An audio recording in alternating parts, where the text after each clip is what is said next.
Siya, si Alec, pero hindi lang daw isa ang kanyang niloko. Sa edad kasi niyang 25 anyos, nagkaroon na raw siya ng 60 mga jowa na ang iba pinagsabay-sabay pa raw niya. Didesign tiro sa Masbate, haros naubos ko ng mga babae. Pag kadamo kong babae didilag sa Masbate. Didagin sa sentro, pakad sa nursery, ibingay, adad ang pagkababae ko. Pakad sa 3rd district, sa Uson, Palanas, Imasalang, Katayngan, POV Corpus, alam pagkadamo ko ng babae man. Sinano karalagyo ninda, ginakadto ko na. Andi di man sa parte Balino, pili-pili lang na ako naging jowa. Tapos sa Balod, baka di sa Mandaon, di man ako naman yung katrato. Kaso, pero lang kabilog. Pero naman ako naging katrato, Didi Saroy. Didi Saroy, grabe yung pagkababae. Mga guru ganda. Wala kang masabi. Iba talaga mga taga-aroy. Maskin mga pinuhan lang, mga mabuan lang ang height, pero tana mga ganda.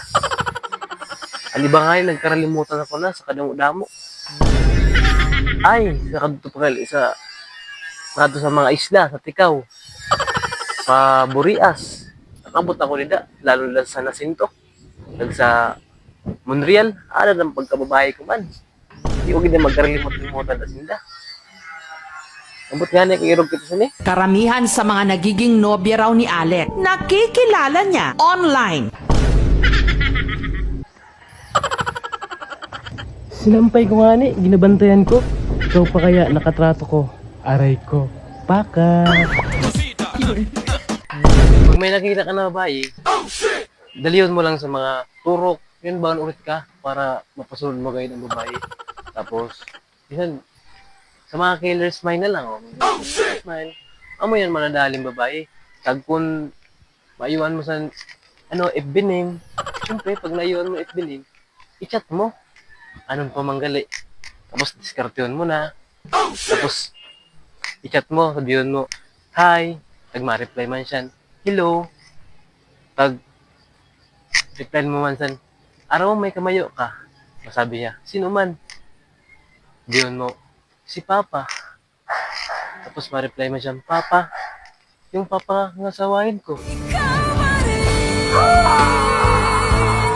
Di na ginakilig ang mga babae. Kasi mga diskarte. Ako pa no, malambing man pa na ako na tao.